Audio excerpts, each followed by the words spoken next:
when you do bring them in, what do you do with them? You certainly don't just throw them in the county jail somewhere. It takes us anywhere from 2 to 6 hours to interview. You talk to one of these boys for 2 to 6 hours when you first get them in? Yes, sir. Initially, they don't have trust in the police department because usually they've had contact with uniformed policemen, and a uniformed policeman will book them curfew or run away, and they're sort of leery of the police department. But we'll sit down and we'll gain the kid's confidence. We'll talk to him. We'll tell him if he is involved in anything, that he has anything having to do with sex, that he has done nothing wrong at all. And we treat them the best we can. We'll keep in contact with the victims, and we keep calling them weeks later, and we'll go out and we'll buy them lunch. And this is weeks later. You go out and get together and see how the boy is doing. See how they're doing, progressing, and they call us quite a bit. Rehabilitation for young boy prostitutes necessitates a change in the way they are handled by penal institutions. In San Francisco, boy prostitutes from around the nation congregate near some of the plushest hotels. But in San Francisco, a boy prostitute who was arrested is given special treatment. Sheriff Richard Hungisto has set up a new program to deal with young boys. The heterosexual inmates are very likely to abuse, to rape the younger person or the person they think has had homosexual experiences on the streets. They will take advantage of them by force, and sometimes they will be very, very brutal. It's a problem amongst children, juveniles, and adults. So what has been your answer here? We house the gay inmates separately. We don't mix them in with heterosexual population just for that reason. And of course the same thing is true with juveniles. So as you view this problem and people like this come in off the street, how do you handle it? Well, what we do here is to do what we can to make sure that if there are any psychological problems that they're dealt with, and also to try to aid them with post-release help, giving them opportunities as much as we can to find a job, to have a place to stay, and to get back on their feet so that they don't have to sell their bodies to make money. Here in Austin, the sex crime unit now is, to my observation, a solid unit doing the best it can. And they have something that's rare in the whole state. They have an officer whose sole job is to counsel the victims of sex crimes. She's an old student of mine, or a friend of mine. Her job was funded by the U.S. government. She lost her job in the Reagan budget last month. And she had to lobby in the city council to get retained as a police officer. They've retained her for a year. But the overall budget was cut, and her job, will remain in jeopardy. And it's a vital job. If I could just add to the problems of investigation and how Tom and I learned about all this. We just finally realized that Tom, thankfully, has carried on and updated the material and kept a close look. My full participation only lasted for a period of about 6 months to a year. When you were a reporter? When I was a reporter. And myself and another former editor of the Daily Texan, just as soon as we got hooked on it, I mean, as soon as we found out what was going on, we went after it with entire abandon for a good period of 3 to 6 months. Almost every day we forgot our classes, we forgot our work at the newspaper, we were determined to get to the root of it.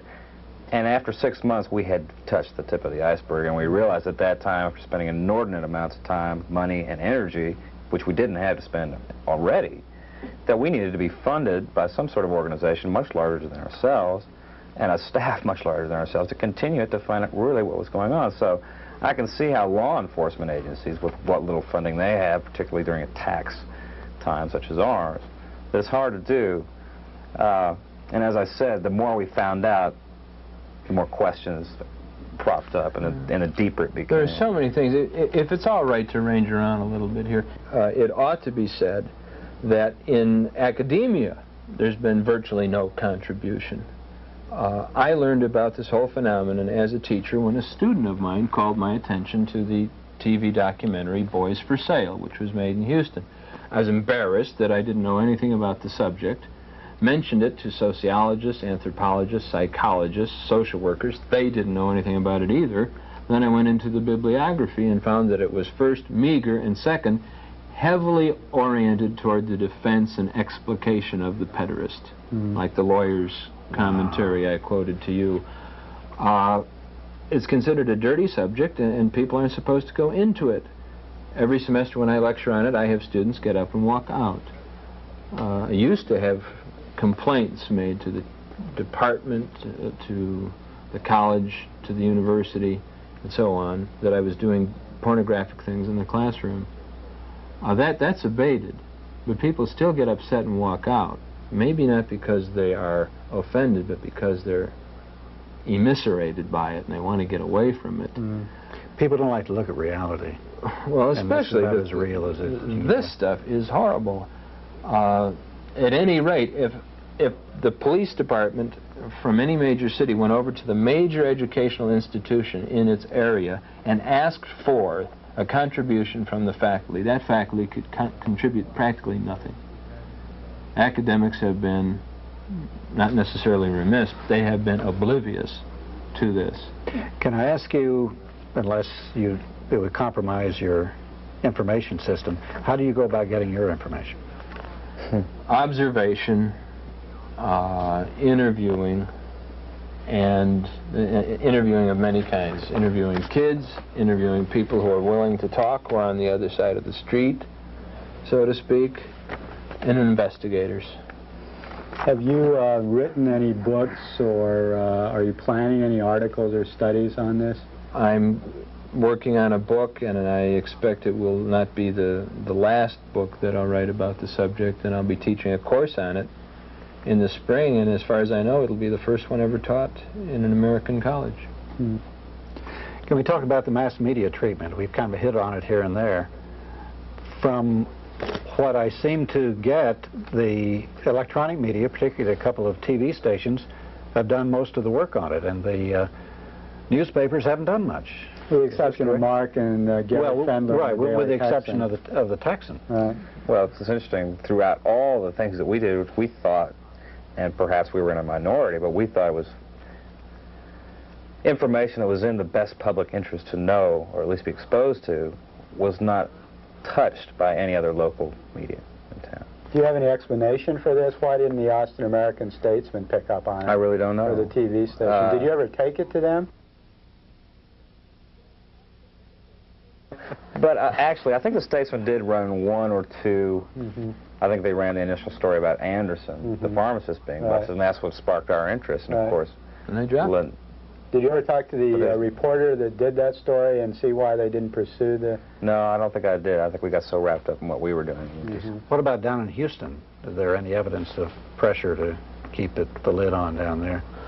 Well, when Boys for Sale was shown on TV, it was shown first as a nightly series, and then there was a summary program, which you'll have excerpts of.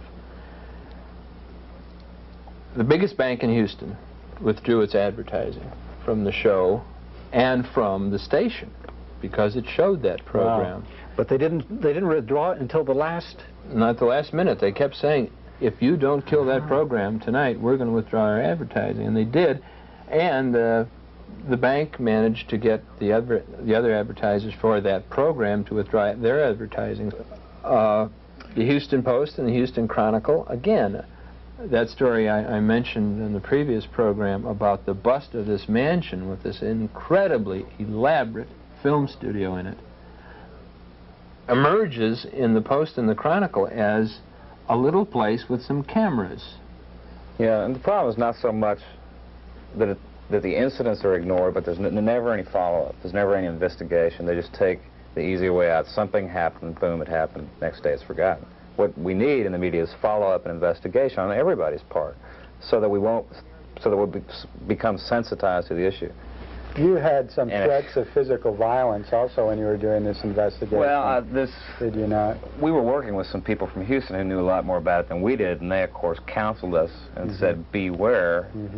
I had my windshield broken in. I mean, a brick thrown through my windshield. I don't know if that was entirely coincidental. I sincerely doubt it, just because of the timing and nature, place. Well, this may be one very good reason why there hadn't been